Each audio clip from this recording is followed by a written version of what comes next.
And with what little income I had living in that group home, from my family living on anywhere from $0 a month to $150 a month, I started creating an empire. I started pulling something from thin air. I didn't wait until the perfect moment. And that's what a lot of people's problem is. They wait until the perfect moment. I started on $30. And within a year, I turned into 300. Let's talk about it. Surface level people are not go-getters because they've never had to go get anything. They've always had it handed to them. Hi guys. So I'm going to be doing a different type of video today. I guess it's going to be kind of motivational. Well, it's not going to be kind of motivational. It is going to be motivational. Video, and it's going to be a get ready with me video. So, glow up with me. Glow up with me. Okay, so I had to change my shirt because I felt uncomfortable. I'm set up and the video starts here. So, I'm going to be talking about surface level people and getting in your own way. So a phenomenon, and like I said, I have my notes written down here on my business phone, and yeah, I really just feel called to share my wisdom. So a phenomenon I've been realizing is that the majority of people are very surface level and they are very shallow. And this may be something that, you know, is very obvious, but we really need to dive deeper into this. And I don't mean any of what I'm saying in a I'm better than you way. I don't mean it to sound like one of those motivational gurus that make you feel bad about yourself so you can buy their course. I don't even have a course. So I'm just giving out free wisdom right now because I felt called to. So anyways, surface level people are very comfortable people because growth happens in discomfort. There's an old proverb, I'm not sure exactly where it was from. I think it was either African or Arab proverb, but it basically says, rain has to come for roots to deepen. Sun all the time creates a desert. And I had something to add to that. And while under the desert, there's nothing but dust and bones. So, people who are surface level are usually comfortable people. And people who are too comfortable are complacent. They are so comfortable and complacent in their life that they become entitled to their comforts. They think they deserve more handed to them than they already have. And it's like, no, you need to go do it yourself. You need to go learn that yourself. Nobody's going to save you, and nobody's going to hand it to you. And people that are like that get mad. And it's because being too comfortable makes you ignorant. Because you've never had to experience anything besides that comfort. You've never had to experience anything outside that little comfortable bubble. And you think you deserve more when you already have everything. And you're not even cognizant of the wealth you already sit on. Let's talk about it. Surface level people are not go-getters because they've never had to go get anything. They've always had it handed to them. And I want you to remember that. Surface level people are not self-aware. They don't even know who they are, let alone anyone else in their lives, because you can only know others as deeply as you know yourself. And I really want to stress, I don't mean this to sound elitist, but a lot of shallow surface level people are like zombies in the sense that they just exist. They go through the motions constantly. There's little to no intention in their days or their lives. And this isn't a judgment on anyone, but they usually wake up, go on socials, go to work, get off, binge watch, or stay on the phone, maybe get shit-faced on the weekends, and that's about it. Or there's some variation of that schedule. And again, this isn't a judgment, but it's an observation. People that are surface level and shallow have no enriching hobbies or endeavors in their lives. They live in a constant loop. Every day is almost identical. And they speak of greatness that they want to bring into their life without taking a step forward. They expect it all to land right on their lap, not realizing growth comes out of discomfort. You have to go out and take the first step, even if you fall flat on your face the first time. Surface level people are ungrateful. There's a lot of ugly in this world. We know this. But there's also the same amount of beauty. This is a neutral view. It's not woe is me, and it's not rose-colored glasses. It's what we pay attention to and what we validate in our personal lives and what we focus on that grows. Because this shit is serious, dude. It's literally your life. And when I think of the advent of social media, instant gratification, constant validation, constant stimulation, those service level people become even more entitled. Because they're like, they want it now, now, now. Give it to me now, now, now. I want dopamine now, now, now. It's about me, me, me. Because that's what I'm used to. I used to be very addicted to social media, but now I keep it just on my business phone. And I don't say these things to be pretentious, like, oh, I'm different, I'm edgy, I don't use social media, I don't follow the crowd. I'm not saying this to be pretentious or edgy or anything like that. So I say all of this personally because I think if everyone is doing something, you need to question it in most cases. Because most people only do live on the surface. They follow, they stay in line, and they don't question. They're too afraid to go against the pack, and human beings are still animals. Oftentimes we're like lemmings falling off of a cliff. The old saying that just because everyone's doing it doesn't mean it's right is very true. And oftentimes when I'm in social settings, I don't know the references that people bring up, but I'm okay with that. Because while it does make me feel odd and left out, we have to remember if we want different from our lives, we have to move different. We have to act different. We have to carry ourselves different. And we have to be willing to be different. Only then will we achieve a different result. So, like, a lot of people are obsessed with like various influencers, celebrities and their lives and dramas and various vapid viral memes. And they expect you to know about these things. And when someone asks me if I know about, for example, some random Kardashian drama, I'm like, baby, I'm not worried about anyone's life but my own. I'm not trying to keep up with the Kardashians. I'm trying to make Kardashian money. Okay? I said what I said. And I'm not just saying don't follow trends. I'm not saying that. I'm saying follow your heart and be different. Because human beings were not made to all be the same. We are not factory-made robots. And I really want you to think about this. Do you really think that you're going to get these mind-blowing opportunities that you want out of your life doing the same thing as everybody else? Or just because you're you? You're no special than the billions of people that want the exact same thing. And my point is, we have to be willing to be in that momentary discomfort for that growth and that change. And I really don't want you to think that I'm glorifying pain, trauma, or discomfort, or anything like that, or even my own pain, trauma, or discomfort. No. Because that shit literally still haunts me till this day. And of course, a lot of pain is traumatizing, a lot of discomfort is traumatizing, but we're not talking about that. I'm talking about getting out of your own way. I'm saying a little bit of discomfort is necessary for us to have deeper understanding of life and ourselves. But most people are not willing to even do that. And it's the truth. Surface level people are not self-aware. They tend not to put much thought into their actions or their words. They do not think before they speak. But we must know that what we say has power. What we think, we speak. And what we speak can come into existence. It's intention. And now I'm going to talk about the validation and the constant need for it in this day and age. Oh, my followers, oh, my likes, all the comments, everything like that. It's incredibly vapid. It's just symbols on an electric rectangle. It's just symbols on an electric rectangle, guys. And you're letting those symbols tell you how much your worth is as a human being. And now, I won't say that hasn't happened to me before because, like I said, I've been addicted to social media before. But now I don't really post as often.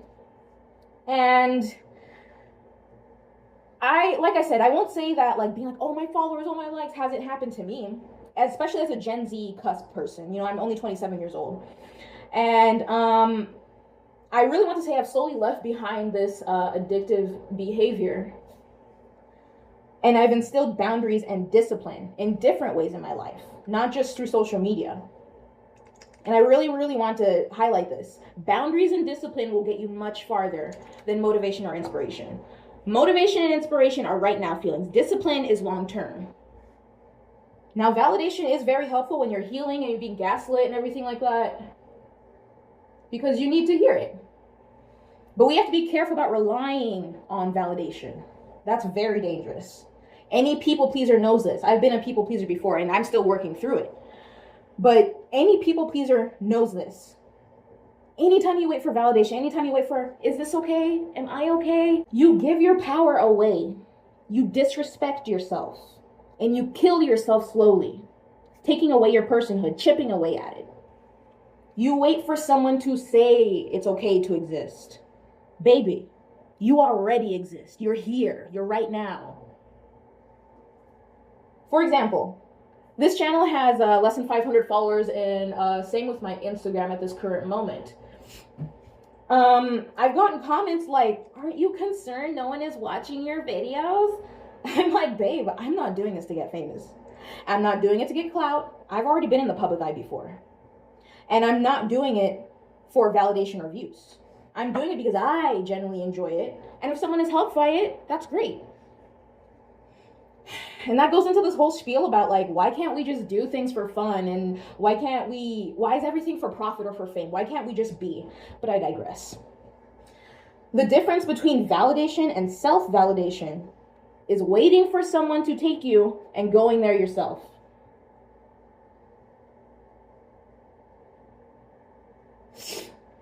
When you can self-validate, you become a self-fueling entity, pulling out energy and getting fueled by the very pursuit of it. Each time you put out more. It's a victorious cycle instead of vicious. You see life, you feel life, you create life instead of consuming constantly. You're in the zone. And anyone that has been to a buffet knows that constant consumption will make you sick. Mentally, physically, spiritually. But you have to take the first step. You have to be willing to be uncomfortable, because in life we have to face our fears before our fears face us. I want you to understand that. You have to face our fears before our fears face us. It's your choice. It's your life. You have to be grateful, because only then can you seek opportunity at every turn. Ooh, oh no, my eyeliner. It's okay. We're not perfect over here. We're good enough. You have to be grateful, because only then can you seek opportunity at every turn. Even when it looks like there is none, even when everyone is complaining, you see the hidden potential. I've literally been in group homes where I had to share a bathroom, a kitchen with 11 other strangers, complete strangers, twice my age, in a very bad neighborhood after being hospitalized for psychosis. Later on in my experiences in living in that group home, it was such a bad neighborhood that someone literally got killed in the next door apartment complex next to me. I'm sitting there thinking it was fireworks. I just heard a man die. I just heard a murder, literally. And that doesn't even scratch the surface of the horrors that I have experienced and endured throughout my life. And it wasn't a good situation. I knew the group home wasn't a good situation. But I knew that, and I was still grateful. And you want to know why? Because while almost everyone around me complained about their situation, living there day in, day out, doing nothing for themselves, is really just doing self-destructive behaviors like hard drugs and stuff like that. And I understand like addiction is not easy and everything like that, but these people were very self-destructive. My point is, I was grateful because I wasn't being abused anymore. I wasn't surrounded by the death that surrounded my childhood. I could heal. And I finally had the safety and the stability to create a foundation for my life. and the peace. And so many people have that handed to them. They don't even know what wealth they sit on. They never had to fight for it. And with what little income I had living in that group home, from my family living on anywhere from $0 a month to $150 a month, I started creating an empire. I started pulling something from thin air. I didn't wait until the perfect moment. And that's what a lot of people's problem is. They wait until the perfect moment. I started on $30. And within a year, I turned into $300. My point in this is I knew my whole entire life, if I got the simplest glimpse of the luxuries that most people had, I would be utterly and absolutely unstoppable. And if you know anything about my life, you know that, just a little bit about me. My parents died when I was a little girl. I almost died twice. And I was abused heavily for a decade and felt like my parents died twice. It felt like that. And because of all of that, the trauma literally threw me into a psychotic episode.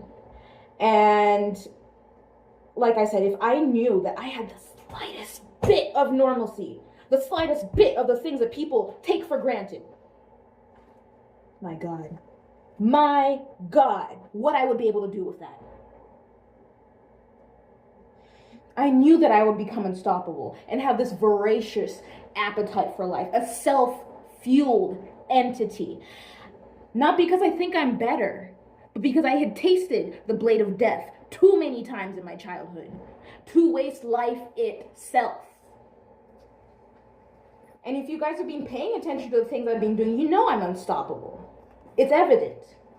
6 years after that psychotic episode, I reopened my business, became a public speaker, graduated college, had documentary showings, awards, standing ovations, television, twice, radio. And to add on to all of this, I am disabled. Not just disabled, but housebound disabled. I'm semi-housebound. I can only really go out maybe once or twice a week. And I use that once or twice a week to its maximum. And I'm not trying to be like, what's your excuse? Inspiration, PORN, if you want to know more about that in the disability culture. But I'm not trying to be like, what's your excuse? And I'm not trying to be like bragging or sound like those gimmicky gurus once again that is trying to tell you something to make you feel bad so that you can buy their course. I'm trying to open your eyes, okay? Majority of people think things like mom is always going to be there, dad is always going to be there, either consciously or subconsciously. And they act in that way. They act like someone is always going to be there to save them. They act like someone is always going to be there to do it for them. And you know what? That's your downfall. You need to do it yourself. You need to figure it out yourself.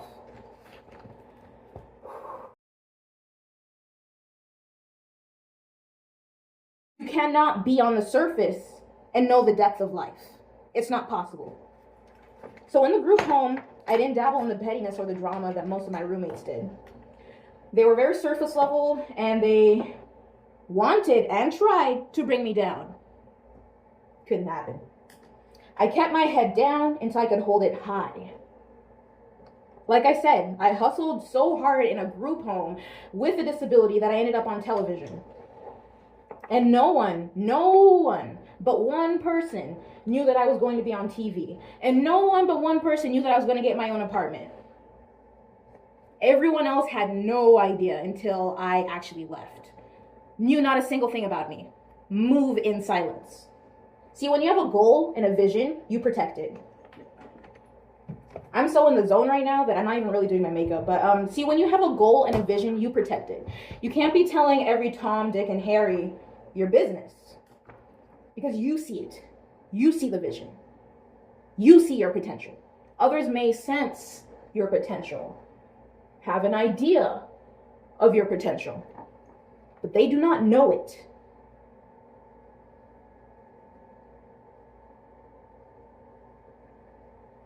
It's a seed that has to be kept dark until it blooms. And I know, I probably wouldn't have gotten on TV the first time if I told people. It just wouldn't have happened if I had done that. If I was just like, hey, I want to do this with my life, this and that. You don't tell people those things. You tell some people. You tell some people. I'm not telling you to not trust anyone and be closed off and everything like that. I'm just saying people are surface level. People ruin things. Only tell people you trust.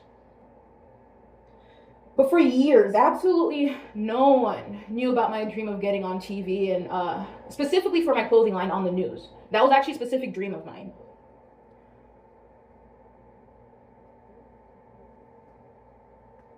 So no one knew. Ooh, I forgot my eyelashes! Okay, let me stop. So anyways, my point is that many people need to wake the entire way up to their lives and ultimately themselves,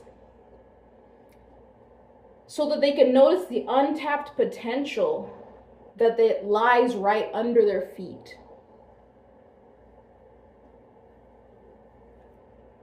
And if you are creative with your circumstances, innovative with your circumstances, and tenacious, especially tenacious, you can create beauty out of thin air as well.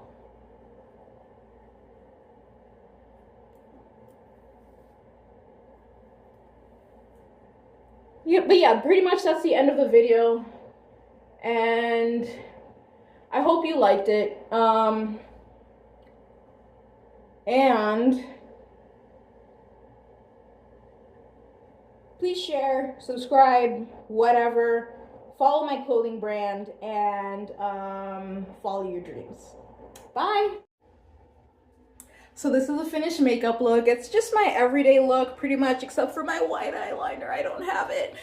But anyways, I just wanted to show you, feeling super cute and everything like that. Cause she a bad bitch, she a maverick. She got her own cash, she be stacking it, she be racking it, she be packing it.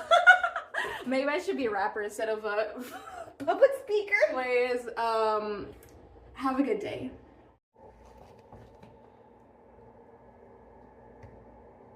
Oh, where do I want to start with this? Wait.